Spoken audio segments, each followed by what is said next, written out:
Você ouve agora Vida Espírita, com Kleber Safi.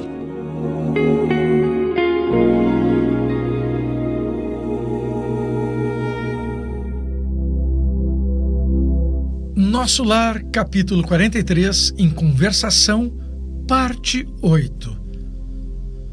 Estamos passando por uma transição no estágio evolutivo do planeta, e isso envolve muitos abalos, sejam eles morais, como se já observa entre nós, sejam físicos, como, por exemplo, os desastres naturais que também estamos vivenciando. As guerras fazem parte desse abalo, mesmo que a história da humanidade seja de conflitos entre os povos. Até agora, nosso planeta vivenciou 2 grandes guerras mundiais. Será que ficará apenas nisso? Quando iremos aprender, afinal de contas? Então vamos retomar o capítulo 18 da Gênese.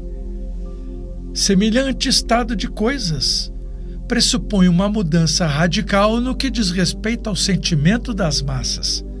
Uma evolução que só pode realizar-se se sairmos das ideias estreitas, acanhadas e corriqueiras que provêm do egoísmo. Em diversas épocas, homens notáveis procuraram levar a humanidade para trilhar esse caminho.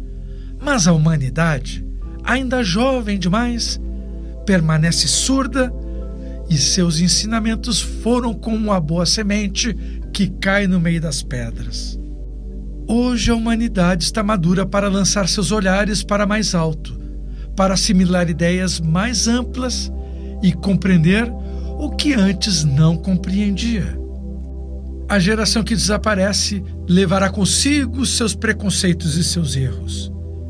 A geração que surge, envolta numa fonte mais depurada, imbuída de ideias mais saudáveis, vai imprimir ao mundo um movimento ascendente no sentido do progresso moral e, por isso, será responsável por uma nova fase na evolução da humanidade. Meu irmão, a doutrina espírita é a terceira revelação, o Consolador prometido por Jesus.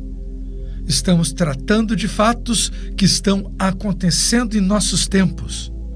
É o Espírito da Verdade revelando ao mundo, através de um enorme esforço de Kardec, os eventos da transformação, os movimentos sociais, as crises morais pelos quais estamos passando, além dos distúrbios físicos na geologia da Terra.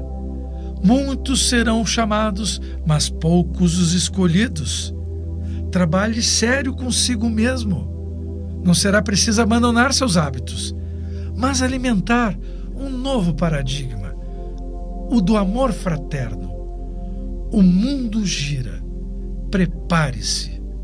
Vamos agora ao item 21. Essa fase já foi revelada por sinais inequívocos, por tentativas de reformas úteis, por ideias grandes e generosas que despontam e começam a encontrar ecos.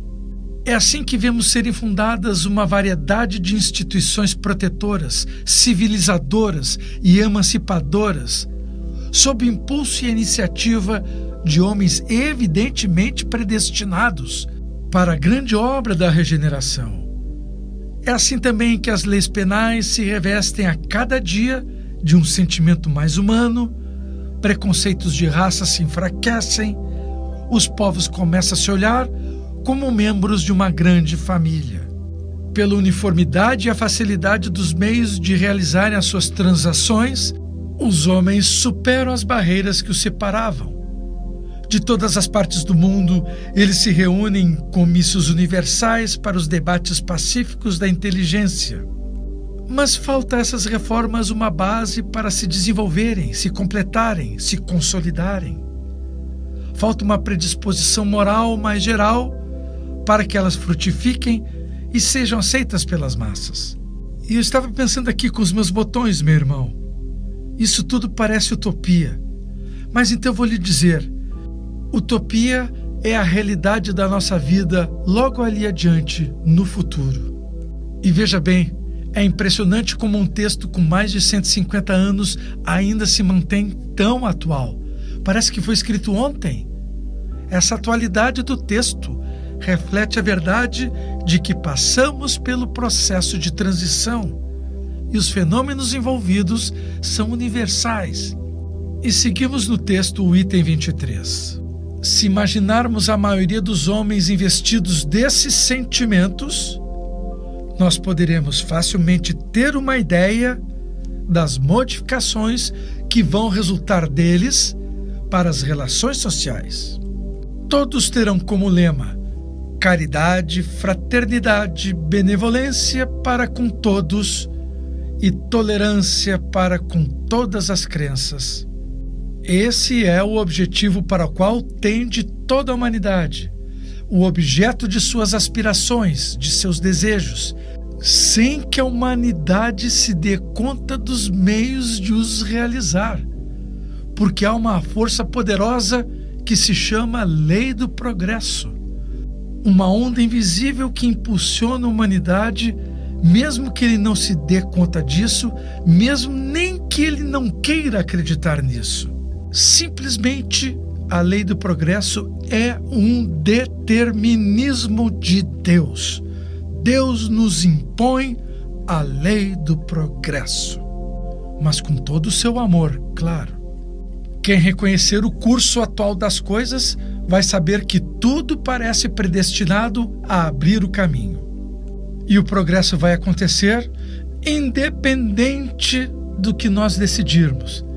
Este é o sentido do determinismo de Deus, que nos impõe algo independentemente de nosso livre-arbítrio, independentemente de nossa liberdade de escolha. Ainda bem, porque isso dá chance para que o ser humano mau possa evoluir para o bem, porque independente da sua maldade, um dia ele será um espírito elevado. Como assinala Manuel Filomeno de Miranda, abre aspas, o progresso é imposto pela força do determinismo de Deus, na conjuntura do livre-arbítrio do homem, e nem sempre é lógico. Aquela ideia de que é melhor, em certas situações, deixar Deus definir os caminhos, impondo o seu determinismo, do que ficar para nós a decisão do que seria o melhor, sabendo que nosso livre-arbítrio poderia se equivocar. Quando elas acontecem por determinismo, às vezes não compreendemos a lógica de Deus e dizemos que vivemos crises que são injustas para nós. Mas, na verdade, meu irmão, vivemos situações que são perfeitamente justas, além da nossa capacidade de compreender a justiça de Deus. As coisas podem parecer ilógicas. E vamos ao item 24. Portanto, a nova geração caminhará para a realização de todas as ideias humanitárias compatíveis com um grau de adiantamento a que tiver atingido. Os homens progressistas encontrarão nas ideias espíritas uma poderosa alavanca, e o espiritismo achará nos novos homens espíritos predispostos a acolhê-lo. Nesse estado de coisas, o que poderão fazer os que quiserem colocar-se em oposição? Meu irmão, será que pertencemos ao grupo de espíritos predispostos a acolher e disseminar, pelas palavras e ações, as ideias espíritas? Ou faremos parte do grupo de oposição que alimenta a crise moral? Muitos de nós foram chamados, mas bem poucos é que são escolhidos. Seremos nós? Vamos ao item 25.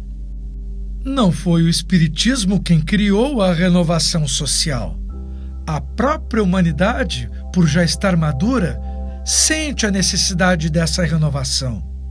Mas pelo seu poder moralizador, por suas tendências progressistas, pela amplitude de sua visão, como estamos vendo aqui, meu irmão, pela generalidade das questões que abrange, o Espiritismo está, mais do que qualquer outra doutrina, apto a auxiliar o movimento regenerador. Por isso, ele é contemporâneo desse movimento. Todas as revelações servem para nos preparar para as turbulências da transição planetária e estimular a moralização do cidadão do futuro. Tudo isso planejado por Jesus e executado pelas vozes do céu. Jesus esteve entre nós e nos avisou. Ah, como isso é sublime!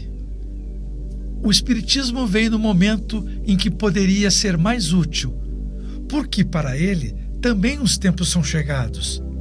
Mais cedo teria encontrado obstáculos insuperáveis e certamente teria sucumbido, porque os homens estavam satisfeitos com o que tinham e não sentiam ainda a necessidade dos conhecimentos que ele traz.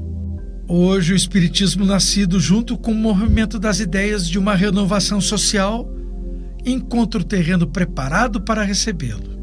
As pessoas cansadas das dúvidas e incertezas, horrorizadas com um abismo que se abre diante delas, acolhem a doutrina como uma âncora de salvação e uma suprema consolação. E cá entre nós, meu irmão, estamos estudando esse tema que foi publicado nos últimos dos 5 livros fundamentais do Kardec, a Gênese, exatamente sendo o último capítulo do livro, como se fosse a revelação final. Será coincidência? O livro é a Gênese e o último capítulo, o capítulo 18. Os tempos são chegados. Mas vamos ao último item de hoje, item 26. Certamente, o número de retardatários ainda é grande, mas que podem eles contra a onda que se agiganta, senão atirar-lhe algumas pedras? Essa onda é a geração que surge, enquanto que os retardatários vão desaparecer com a geração que se retira a cada dia a passos largos. Até lá, eles defenderão o terreno palmo a palmo. Há, pois, uma luta inevitável, mas ela será desigual porque de um lado estará o passado decrépito que cai aos pedaços e do outro o futuro representado por uma geração jovem. Será a luta da estagnação contra o progresso, da criatura contra a vontade do Criador, pois são chegados os tempos marcados por ele. Então só nos resta, para concluir o capítulo 43 hoje, quando o ministro Benevenuto fala da postura pouco religiosa da maioria dos homens, falar da nova postura, da nova geração. O que se espera dela? Quais são as características marcantes? Porque, nas palavras de Allan Kardec, para que os homens sejam felizes na terra, é preciso que ela seja povoada apenas por espíritos bons, encarnados e desencarnados, que só se dediquem ao bem. Estamos referindo a uma seleção de seres que vão herdar a terra, enquanto outros serão degradados a um planeta em estado mais primitivo que o nosso, para retomarem sua evolução de um ponto anterior. Estou oficialmente me matriculando na escola da nova geração e eu quero te convidar, meu irmão. Quero convidar você para ser o meu colega. É claro, se eu for merecedor em permanecer na Terra. Será uma honra compartilhar a caminhada com você, aprender a dar mais do que receber, a amar mais do que ser amado e viver esse espírito de fraternidade dando os primeiros passos. Espero me dedicar com afinco, a fim de não rodar de ano e ser obrigado a migrar para outra escola, que sabemos bem, não se chamará Planeta Terra. Por hoje era isso. Desejo paz a todos e até breve. A Rádio Idefran apresentou Vida Espírita, com Kleber Safi.